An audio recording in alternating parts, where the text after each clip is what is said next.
E vamos conhecer mais a fundo a história de Nossa Senhora do Perpétuo Socorro. E para falar sobre o tema, eu converso no dia de hoje com o missionário redentorista, Padre Joaquim Parron, que é reitor do Santuário de Nossa Senhora do Perpétuo Socorro, na cidade de Curitiba, que, por sinal, é um dos santuários mais expressivos a essa devoção no país, onde milhares de fiéis diariamente demonstram a sua fé. Primeiramente, Padre Joaquim, seja bem-vindo ao Pautas da Igreja. E queria começar a nossa conversa perguntando qual que é o significado dessa imagem de Nossa Senhora do Perpétuo Socorro.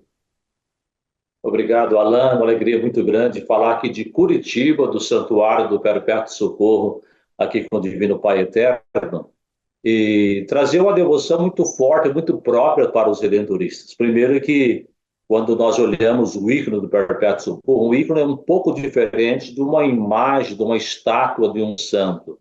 Enquanto que a imagem representa aquele santo, o ícone tem em si, as cenas do ícone, que as cores do ícone representam uma mensagem do Evangelho para as pessoas.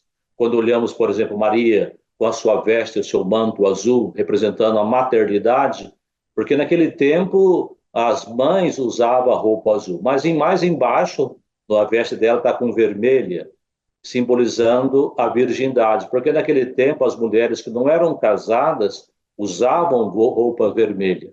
Então, é a leitura do Evangelho, ela é mãe, mas é mãe não com a participação de um homem, mas pelo poder do Espírito Santo. Então, o ícone todo ele traz esse significado, ou seja, o evangelho vivo falando para as pessoas. Quando a mãozinha de Nossa Senhora, a mão direita indica para a direção a Jesus, dizendo para nós, ele é o caminho, a verdade e a vida, como está lá no Evangelho de São João, no capítulo 14, versículo 6.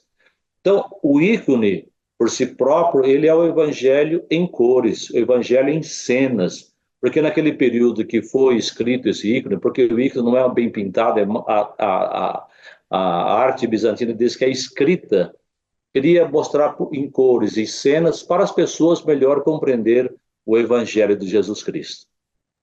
Padre, o senhor já comentou que esse ícone é muito importante para os missionários redentoristas. Qual a relação de Nossa Senhora do Perpétuo Socorro com a congregação do Santíssimo Redentor? É interessante que o ícone ele é um ícone muito antigo, a tradição diz que vem lá de São Lucas e que ficou perdido um tempo, mas nas aparições de Nossa Senhora, ela havia dito que queria ficar entre a igreja, a Basílica Santa Maria Maior e São João de Latrão. E depois que esse ícone foi desaparecido, foi reencontrado, eles foram ver qual igreja que estava entre essas duas grandes basílicas em Roma. E a igreja que estava no meio é a igreja de Santo Afonso Maria de Ligório, que é o nosso fundador. Então, o Papa Pio IX, em 1866, ele chamou o nosso superior-geral, Padre Nicolau Mourão, e entregou o signo dizendo assim, olha, Nossa Senhora queria estar ali.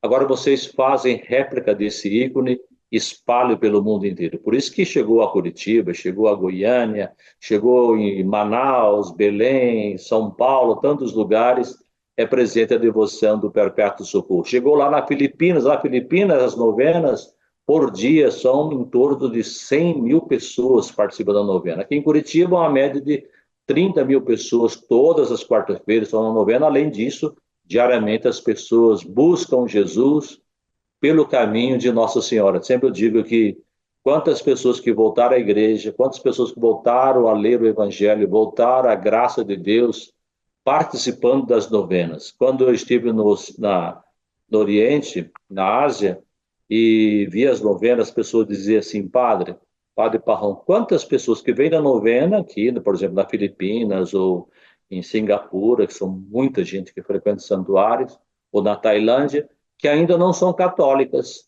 E essas pessoas começam a frequentar as novenas, depois do meio dessas novenas, tornam-se católicas, pessoas que eram hinduístas, muçulmanas e de outras religiões daquela região.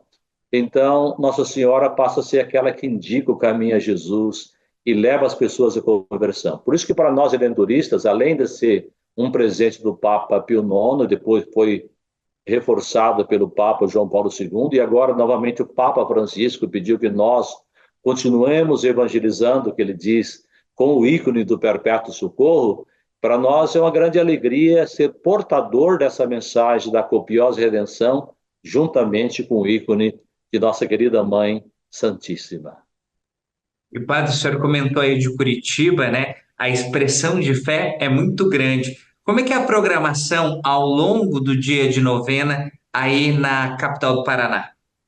Então, nas quartas-feiras, a gente começa às 6 horas da manhã, com a primeira novena e já começa com as confissões. Durante o dia inteiro é 4 a 5 padres, todas as quartas-feiras. Isso. De hora em hora temos novenas, tem algumas missas também, mas de hora em hora temos atividades de oração no santuário, que dá um total de 17 horários de novenas. A última termina às 10h40 da noite.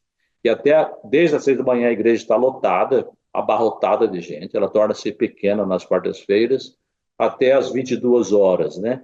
Então, o que eu digo assim, Curitiba e região metropolitana tem um lugar, como diz o arcebispo, um oásis de esperança, de fé aqui no santuário. Então, até o trânsito fica um pouquinho mais difícil nessa região, devido aos horários da novena, que acaba um, já começa outro, acaba de hora em hora.